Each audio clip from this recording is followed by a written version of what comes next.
இயேசுவின் இனிதான நாமத்தினால் உங்களை வாழ்த்துகிறேன். நம்முடைய ஆவிக்குரிய சிந்தனைக்காக லூக்கா எழுதின சுவிசேஷம் 4ஆம் அதிகாரம் 18ஆம் வசனத்தை நான் வாசிக்கிறேன். கர்த்தருடைய ஆவியானவர் என் மேல் இருக்கிறார். தரித்திரருக்கு சுவிசேஷத்தை பிரசங்கிக்கும்படி என்னை அபிஷேகம் பண்ணினார். இருதயம் நறுங்குண்டவர்களை குணமாக்கவும், சிறைப்பட்டவர்களுக்கு விடுதலையையும், குருடர்களுக்கு பார்வையையும் பிரசித்தப்படுத்துவதும், நொறுங்குண்டவர்களை விடுதலையாக்கவும், கர்த்தருடைய அனுக்கிரக வருஷத்தை பிரசித்திப்படுத்தவும் என்னை அனுப்பினார்.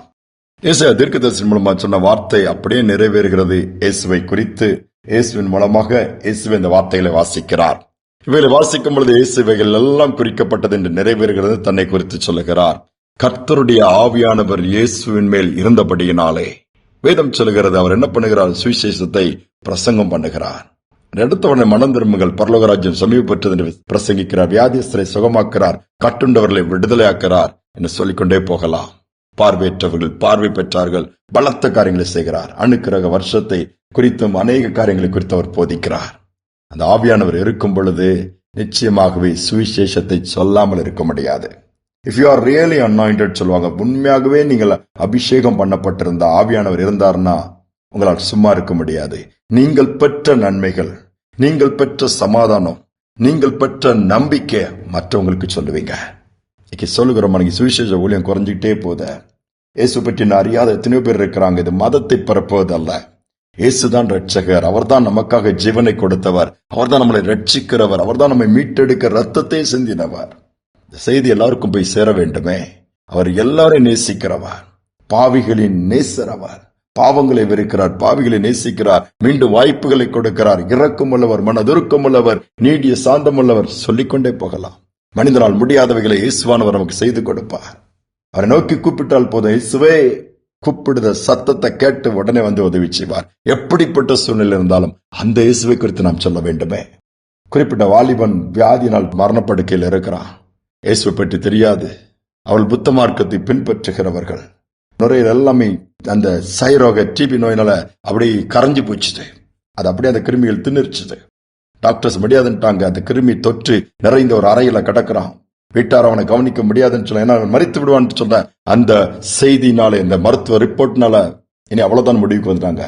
ஒரு சின்ன பிள்ளை, யார் 2 பேர் குறிப்பிடப்படல, இன்னைக்கு வரை கண்டுபிடிக்க, அந்த பிள்ளை போய் ஒரு பாட்டை பாடி இயேசு பற்றி சொல்றா.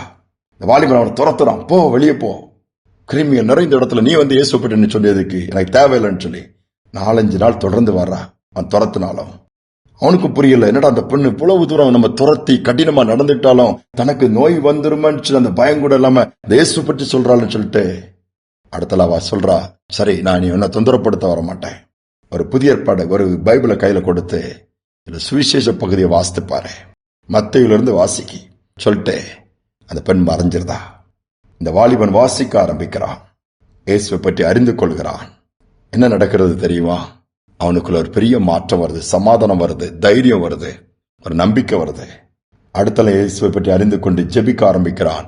தேவனுடைய வல்லம் அந்த சரீரத்தில் இறங்குறது. ஆவியானவர் நிரப்பி அணுக்களையும் தசைகளையும் எலும்புகளையும் நரம்புகளையும் பலனுள்ளதா மாத்துறாரு. அந்த டிபி நோய் இருந்த இடமே தெரியாம சுகமாயிட்டான். நுரையீரல் புதுசா வந்துருச்சு. புது பலத்தோடு துள்ளி குதிச்சு எழும்புறான். ஊழியத்தை ஆரம்பிக்கிறான். வீட்டுல எவ்வளவு எதிர்ப்பு, கவலைப்படல. தேவன் வல்லமையா பயன்படுத்தினான். முழு குடும்பம் ஆண்டவருக்குள்ள வந்துட்டாங்க.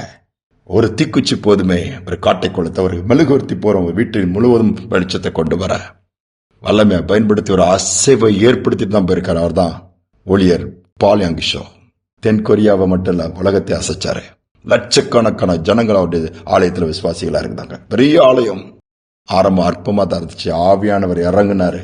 ஒரு சிறு பிள்ளை தான் அதுக்கு வழி காட்டினா. இன்னைக்கு ஆவியான நம்மில இருந்தா நாமும் சுவிசேஷ ஒளிய உலகமெங்கும் கொண்டு போவோம், வீச செய்வோம். ஏன் சொல்லக்கூடாது? ஆண்டவர் என்ன நடத்தினார், ஆண்டவர் எனக்கு பேசினாரு, ஆண்டவர் உணர்த்தினார், என் வாழ்க்கை மாற்றி இருக்கிற எவ்வளவு அற்புதங்களை பெற்றிருக்கிறோம். மற்றொரு அந்த இயேசுவை அறிமுகப்படுத்துவோம், இயேசுவை பற்றி சொல்லுவோம், அந்த அன்புக்குள்ள அவங்களும் கொண்டு வருவோம். அவர்களும் வாழ்ந்திருக்கட்டும், இம்மையில் மட்டுமல்ல மறுமையிலும். நம்பிக்கையோட ஆண்டவர் நோக்கி பார்ப்போம். எங்கள் அன்பின் தகப்பனே, இந்த நல்ல நாளுக்காக மீண்டுமா நன்றியோடு துதிக்கிறோம். ஸ்தோத்திரிக்கு கிருபை கொடுத்து இந்த நாளை காண செய்றீங்கப்பா. வேகமா இந்த நாட்கள் ஓடுதுப்பா. இப்பதான் அந்த மாதம் தொடங்கி 10 நாட்கள் முடிய போதே.